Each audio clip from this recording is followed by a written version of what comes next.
تا سال 2025 مرحله اولی تطبیق نقشه گنرالی شهر دوشنبه به آخر می رسد. بعد آن مرحله دوم از جمله ساختمان یک چند خط متروی سبک روی زمینی آغاز می گردد. سلام تماشابینان شبکه اگرا تک تیجی، با شما من یوسف عزیزов. نوار امروزه ما اساساً بر رشد ترقیات پایتخت کشورمان شهر دوشنبه بخشیده می شود. بیهوده نمیگویند پایتخت آینه معرفی کننده یک مملکتی بزرگ است و این گفته ها در حقیقت راست می باشد. بنیاد پایتخت از یک قشلاق پرچنگ و خاک خورد سر شده شکر به امروز شکوفان رسید. ولی ما تاریخ دوشنبه را به نوار آینده میمونیم و امروز درباره نقشه گنرالی که آینده شهر را در روزهای نزدیک و دور معلوم نماید صحبت میکنیم. رشد نمای پایتخت یگام دور نه تنها ساکنانش بلکه تمام اهالی تاجیکستان را بی‌طرف نگذاشته بود و نمیگذارد. از این رو یک مکتوب دانشجوی انویسیته عمومی خلقی مالزیا عبدالعزیز محمدی که با رادیوی آزادی فرستانیده بود بیانگر این دوستداری های پایتخت است. او در مکتوب خود عاید ضروریت ساختن متروی زیرزمینی در شهر دوشنبه بوده خواهش کرده است که فکر او را دیگران نیز دستگیری کنند. او می نویساند که من فکر می کنم که وقتی آن رسیده است که در دوشنبه فکر ساختمان مترو را باید کرد. همارزا در پایتخت صدها اتوبوس و ترولبوس و تاکسی و دیگر نقلیات هزارها مسافران را به منزلها می رساند. ولی به همین نگاه نکرده تامین نقلیات مسافربر مشکلات رقم یک برای شهرداران باقی میماند. تنبشوی، افلاس شدن اکولوژی شهر، سرگردانی مردم و دیگر. اگر در دوشنبه مترو ساخته شود که میتواند مردم را به جای لازمه به مشکلات در وقتش رساند. کدام مشکلات ها در ساختمان مترو وجود دارد و از کجا سر کردن ممکن؟ او می نویسد که من وقتی این فکر خود در فیسبوک بیان کردم 10 ها لایک گرفتم. لیک فکر آدمان عاید این موضوع هر خیله بود. یک قسم آدمان میگفتند که این فکر خوب است. قسم دیگری میگفتند که ما به این احتیاج نداریم. سومین باشد باور نداشتند که حکومت این اقدام را دستگیری میکند. خلاص فکرها هر خیله بودند. یکم مترو در لندن سال 1863 ساخته شد و حالا باشد در 208 شهرهای دنیا مترو ساخته شده است. در مملکت‌های پساشوروی باشد سال 1935 در شهر مسکو ساخته شد و حالا باشد 8 شهر روسیه صاحب مترو گشته است. در اوکراین در 4 شهر مترو ساخته شده است.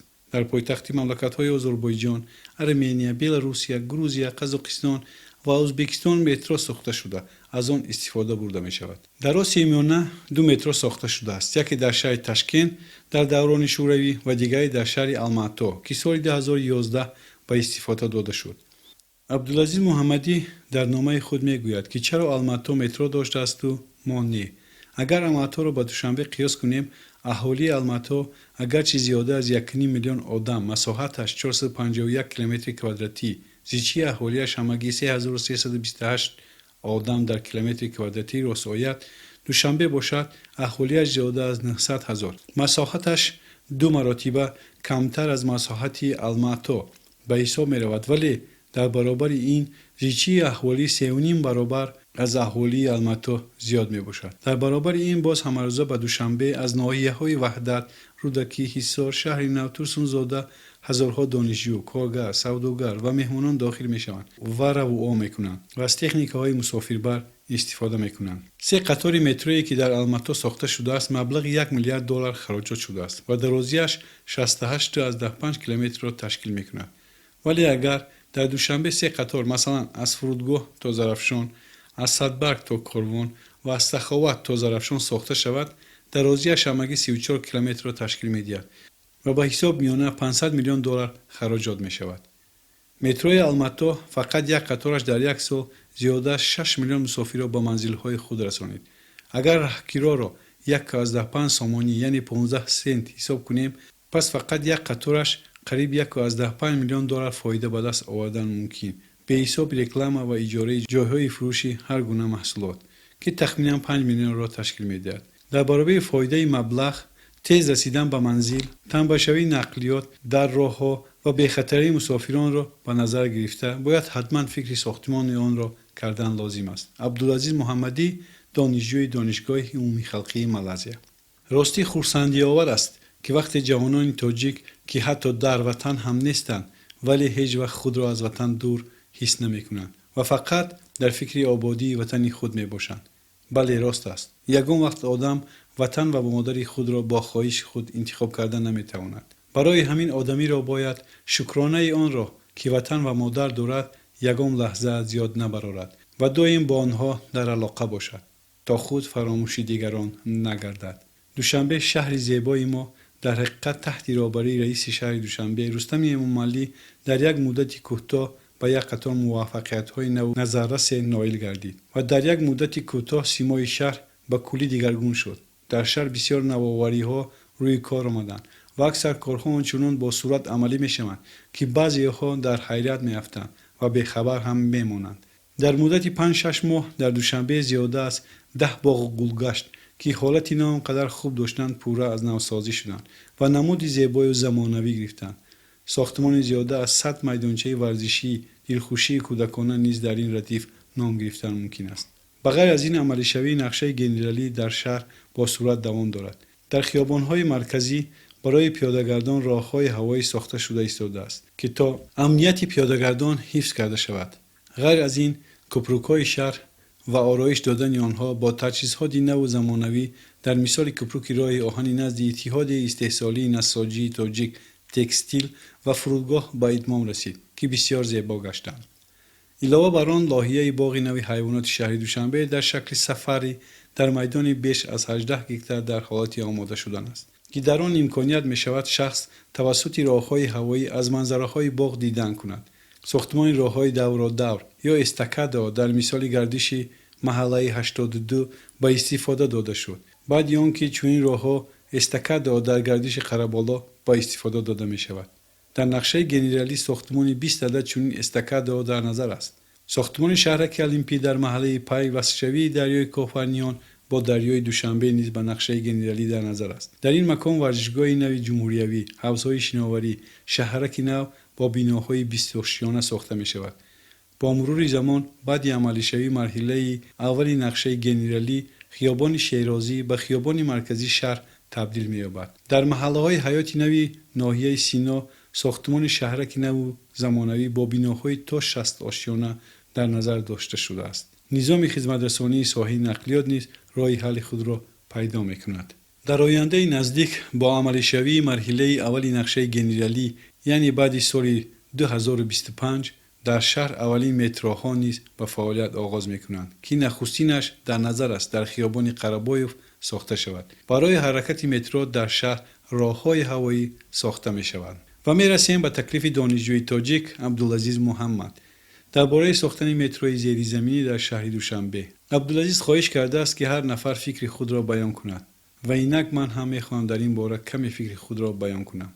بله خوب قید کرده است که در شهر دوشنبه زیچی اهالی نسبت دیگر شهرها زیاد است.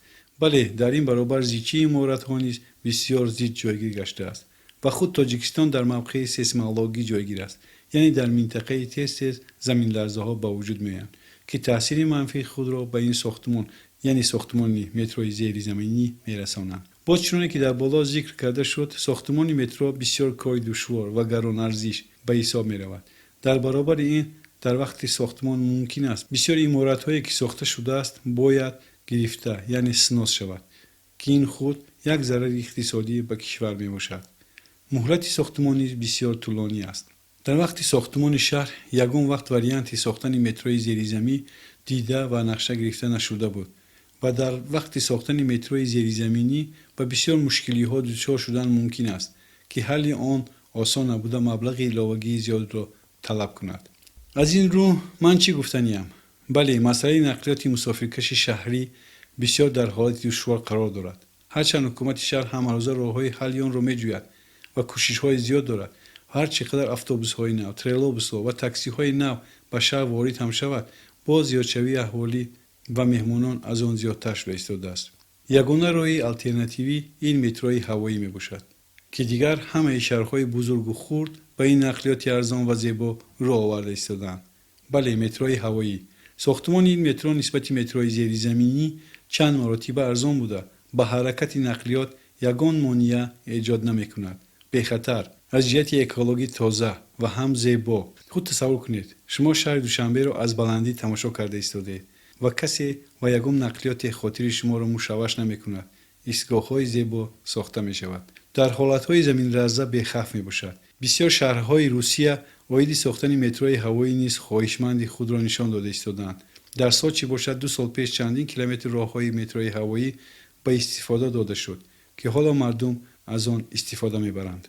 باز یک فایده‌آوری این نمود مترو در آن است که میتواند سیاحان خارجی را چندین مرتبه زیادتر برای تماشای شهر جلب نماید. متروی هوایی حجمش نسبت متروی زیرزمینی و تراموای خردتر میباشد. سرعتش هم نسبت متروی زیرزمینی پستر بوده، تقریبا در ساعت 50 کیلومتر میباشد که برای نقلیات شهری بسنده است.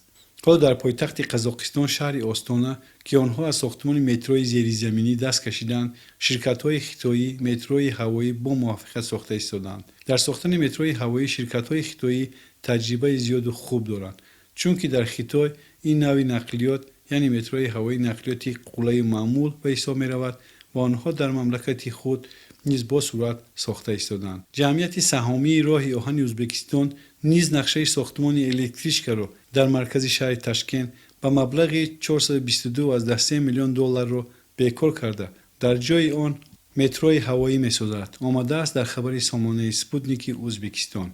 آنها با نقشه گرفتند که تا سال 2020 25 استانسیا و راه هوایی با مسافه 71.2 کیلومتر ساخته به استفاده دیند. در خبر مرکز مطبوعات جمعیت سهامی آمده است که ساختمان این نمود راه هوایی خفی از بین بردن سنوس بسیار عمارت‌ها و انشاءات‌های شهری می‌گردد. چنانکه که دیده می‌شود تمام شهرهای مترقی دنیا از جمله مملکت‌های اروپا و آسیا تکیه اساسی را به ساختمان راه هوایی کرده در این جاده به موفقیت‌ها نائل گشتند. تا سال 2025 مرحله اولی تطبیق نقشه گنرالی در شهر دوشنبه به آخر میرسد. طبق اطلاع سرایست معماری و شهرسازی شهر دوشنبه، بعد آن مرحله دوم از جمله ساختمان یک چند خط متروی سبک روی زمینی یعنی هوایی آغاز میگردد که آن زمان اهالی شهر از 1 میلیون نفر میگذرد و ساختمان مترو را آغاز میکنند. من نیز میخواهم و آرزوی آن را دارم زیبایی راههای هوایی باز یک زیبایی ناتکرار دیگری به شهر دوشنبه ضم کند. شما چی؟ در آخر به کانال یگرا تخ TG آبونه شدن و لایک ماندن را فراموش نکنید. با ما باشید.